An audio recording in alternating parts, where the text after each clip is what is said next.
نحمده ونصلي على رسوله الكريم اما بعد فاعوذ بالله من الشيطان الرجيم بسم الله الرحمن الرحيم رب اشرح لي صدري ويسر لي امري واحلل عقدة من لساني يفقهوا قولي۔ اللہ تعالیٰ کا لاکھ لاکھ شکر ہے جس نے ہمیں انسان بنایا، دنیا کی تمام نعمتیں ہمارے لیے پیدا کی، زمین و آسمان اور ان میں پائی جانے والی تمام چیزیں انسان کے لیے مسخر کی کہ انسان اپنی ضرورت کے مطابق ان چیزوں سے جیسے چاہے حدود کے اندر رہتے ہوئے فائدہ اٹھائے۔ پھر اس کا ہم پر بہت بڑا احسان ہے کہ اس نے ہمیں مسلمان بنایا۔ مسلمان اس شخص کو کہتے ہیں جو دین اسلام پر ہو، اور اسلام کا معنی ہے پیس، امن۔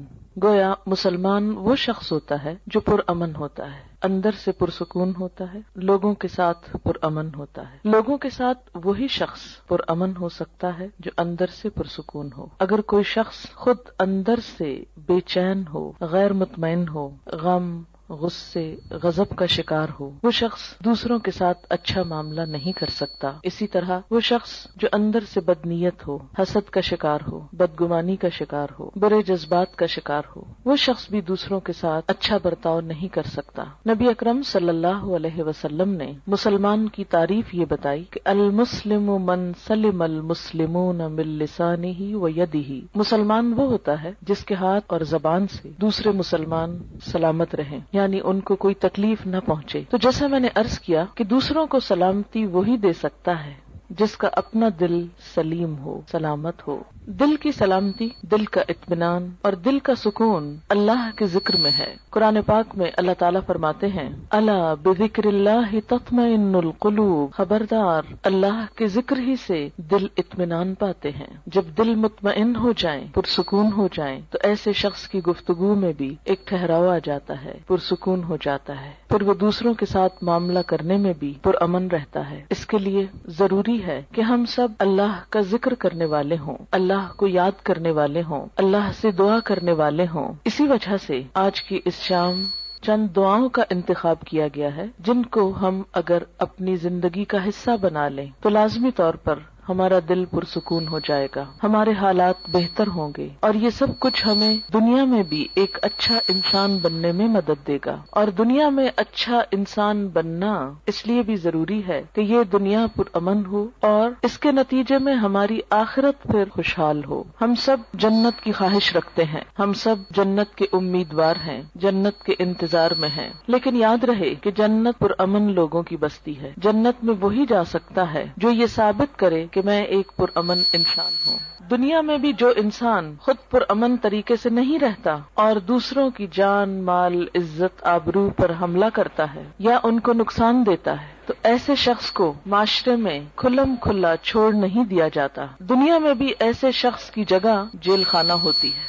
ایسے لوگ جو معاشرے کا سکون برباد کریں، معاشرے میں بے چینی پیدا کرنے کا سبب ہوں، ان کو دنیا میں بھی پکڑ کر قید کر دیا جاتا ہے، اور اگر وہ دنیا کی قید سے بچ بھی جائیں، ان کا کوئی جرم ثابت نہ ہو سکے اور دنیا میں کوئی سزا نہ پا سکیں، تو آخرت میں ایسے لوگوں کے لیے پھر یقینی طور پر جیل خانہ ہے۔ اللہ کے جیل خانے کا نام جہنم ہے۔ وہ کون سی چیزیں ہیں جو انسان کو جہنم میں لے جاتی ہیں؟ ان میں انسان کی بری نیت سب سے پہلے آتی ہے۔ اگر کوئی شخص خانہ کعبہ کا طواف بھی کر رہا ہو لیکن اس کی نیت اللہ کو خوش کرنا نہیں، لوگوں کے سامنے اپنی نیکی کا پرچار کرنا ہے، تو اس کی وہ نیکی جعل سازی شمار ہوگی، قابل قبول نہ ہوگی۔ اسی طرح دوسری چیز جو انسان کو اللہ تعالیٰ کی نظر میں گراتی ہے وہ زبان کا غلط استعمال ہے۔ جھوٹ، چغلی، غیبت، دوسرے کو تانا دینا، یہ تمام چیزیں انسان کو اللہ تعالیٰ کی نظر میں گرا دیتی ہیں۔ یہاں تک حدیث میں آتا ہے کہ بسا اوقات انسان باقی زندگی میں کچھ اچھے ہی کام کرتا ہے لیکن اپنی زبان سے بعض اوقات ایسا کلمہ نکالتا ہے، ایسی بات نکالتا ہے کہ اس ایک بات کی وجہ سے وہ جہنم کی گہرائیوں میں جا پہنچتا ہے۔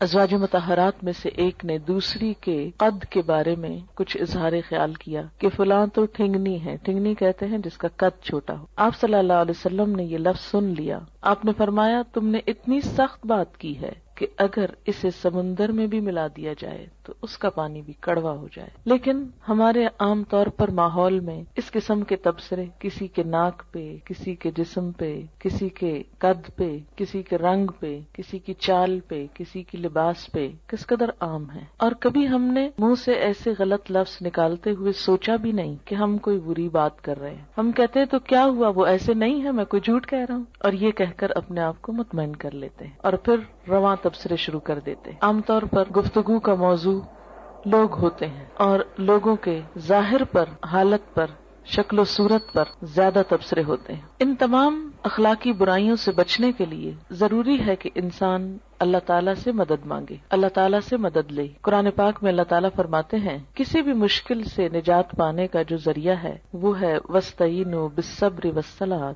مدد مانگو صبر کے ساتھ اور نماز کے ساتھ.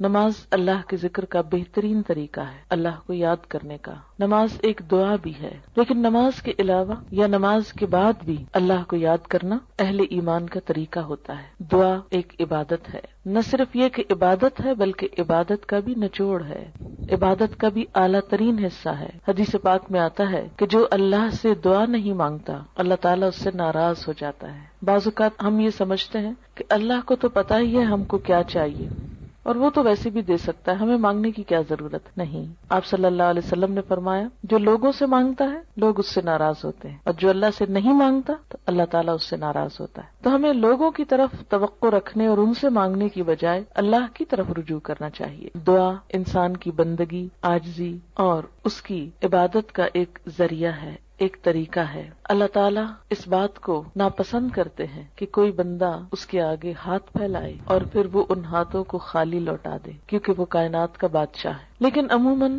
ہم دعا مانگنے میں کچھ ایسی غلطیاں کرتے ہیں کہ جن کی وجہ سے دعا قبول نہیں ہوتی. اس میں سب سے بڑی غلطی یہ ہوتی ہے کہ بسا اوقات ہم دعا تو مانگتے ہیں لیکن غفلت کے ساتھ توجہ نہیں کرتے، ہمیں یہ نہیں پتا ہوتا ہم مانگ کیا رہے ہیں. بعض اوقات کیا کرتے ہیں، کسی مشکل کے لیے وظیفہ تو پڑھتے رہتے ہیں، کوئی مخصوص آیت 1000 دفعہ پڑھ لی، 2000 دفعہ پڑھ لی، لیکن دعا نہیں مانگتے. ہم سمجھتے ہیں کہ صرف یہ آیت پڑھنے سے ہی کام ہو جائے گا. اس طرح ہم اپنے اوپر ایک ناروا بوجھ بھی ڈالتے ہیں اور دعا سے بھی محروم رہتے ہیں. بعض اوقات ایسی دعائیں مانگتے ہیں جو اس موقع کی مناسبت سے نہیں ہوتی. بعض اوقات ہم کچھ چیزیں تو مانگ لیتے ہیں روٹین میں یا رٹے رٹائے جملے بول دیتے ہیں لیکن ان کو محسوس نہیں کرتے. اور بعض چیزیں ہماری ضرورت کی ایسی ہوتی ہیں کہ جن کو مانگنے کا ہمیں سلیقہ ہی نہیں آتا کہ وہ بھی مانگنی چاہیے. اس لیے وہ تمام چیزیں ہم مانگیں جو نبی صلی اللہ علیہ وسلم نے مانگی. وہ کیوں، کس لیے؟ اس لیے کہ آپ ہمارے لیے ایک بہترین نمونہ تھے. آپ کی دعائیں بھی قبول ہوئیں، آپ کے مانگنے کا طریقہ بھی ہم سے زیادہ بہتر تھا، اور آپ نے وہ تمام چیزیں مانگی جو مانگنی چاہیے اور جو ہمیں بھی اپنی زندگی میں مانگنی چاہیے. یہ زندگی ہمیں ایک دفعہ ملی ہے، اس زندگی کو ضائع ہونے سے بچا لینا چاہیے، دوسرا چانس نہیں ہے. اگر آج ہم نے اپنے وقت اور اپنی زندگی کی قدر نہ کی اور کچھ چیزوں سے محروم رہ کر دنیا سے چلے گئے تو یہ محرومیاں مستقل ہو سکتی ہیں. اس لیے عقل مند شخص وہی ہے جو اللہ سے مانگتا رہے. دعا انسان کی کوششوں میں ہونے والی کمی کو بھی پورا کر دیتی ہے. ایک شخص جو مانگتا رہتا ہے وہ اگر عمل میں کچھ کم بھی ہو تو دعا عمل میں آگے بڑھاتی ہے، اور اگر پھر بھی کمی رہ جائے تو اس کمی کو پورا کر دیتی ہے. ہماری کچھ دعائیں تو مانگی ہوئی فوراً پوری ہو جاتی، کچھ ایسے ہوتی ہیں کہ جو پوری نہیں ہوتی لیکن ان کے بدلے کوئی آنے والی مصیبت ٹل جاتی ہے. آپ صلی اللہ علیہ وسلم نے فرمایا کہ ایک طرف سے دعا اٹھتی ہے اور دوسری طرف سے مصیبت آ رہی ہوتی، وہ دونوں آپس میں جھگڑنے لگتی ہیں. دعا مصیبت کو اوپر لے جاتی ہے کہ واپس جاؤ، اس بندے پہ نہیں آؤ، اور مصیبت اترنا چاہتی. پھر فرمایا جس میں زیادہ زور ہوتا ہے وہ دوسرے کو دبا لیتی. اگر دعا میں طاقت ہے، دعا میں قوت ہے، شوق ہے تو وہ مصیبت کو واپس لے جائے گی. اور اسی طرح اگر دعا پھیکی ہے، ڈھیلی ڈھالی ہے، یا مانگی نہیں یا پوری نہیں تو پھر مصیبت آ جاتی ہے. تو دعا کا ایک فائدہ کیا ہے؟ بسا اوقات وہی چیز مل جاتی جو ہم مانگ رہے ہوتے ہیں. بعض اوقات وہ تو نہیں ملتی، وہ جا رہی ہوتی ہے لیکن راستے میں وہ ایک آنے والی مصیبت کو واپس لے جاتی. مثلا انسان پہ کوئی بیماری آنے والی ہوتی اور انسان کو نہیں خبر کہ اس کے ساتھ یہ ہونے والا ہے. انسان کچھ اور مانگ رہا ہوتا ہے، مال مانگ رہا ہوتا ہے، اولاد مانگ رہا ہوتا ہے، گھر مانگ رہا ہوتا ہے، یا جو ہماری عام روزمرہ زندگی میں مانگنے کی چیزیں. اب اس کو وہ تو نہیں ملتا جو وہ مانگ رہا ہے لیکن وہ مصیبت ٹل جاتی ہے جو آنے والی تھی، کیونکہ اگر وہ آ جاتی تو یہ مانگی ہوئی چیز ملنے کے باوجود وہ اس کی خوشی نہ دیکھ سکتا. مثلا اگر ایک انسان کی موت آ رہی اور وہ زندگی نہیں مانگ رہا، وہ گھر مانگ رہا ہے. اگر اس کی دعا اسی طرح قبول کر لی جائے، اس کو ایک اچھا گھر مل جائے، لیکن گھر ملتے ہی اس کی زندگی باقی نہ رہے، تو اس کو اس گھر کے ملنے کا کیا فائدہ ہوا؟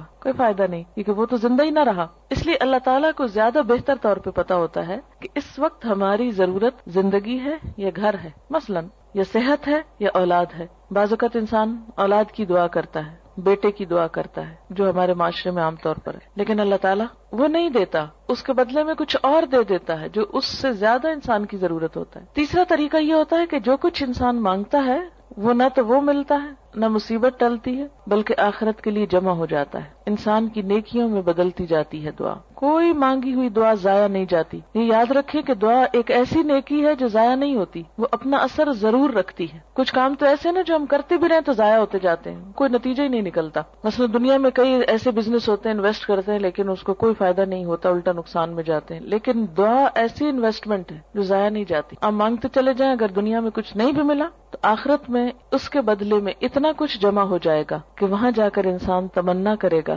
اے کاش میری کوئی دعا دنیا میں نہ سنی جاتی اور مجھے آج ہی سب کچھ مل جاتا. پیغمبر ساری زندگی ایک دعا مانگ کر مایوس نہیں ہوئے. حضرت زکریا علیہ السلام ایک جگہ پر کہتے ہیں وَلَمْ أَكُمْ بِدُعَائِكَ رَبِّ شَقِيًّا، کہ اے میرے رب تجھ سے دعا مانگ کر تو میں کبھی نامراد ہوا ہی نہیں. یہ تو ایسا کام ہے جس کے بعد نامرادی ہے ہی نہیں، نقصان ہے ہی نہیں، خسارہ ہے ہی نہیں. اس لیے انسان کو مانگتے رہنا چاہیے. وآخر دعوانا الحمد للہ رب العالمین.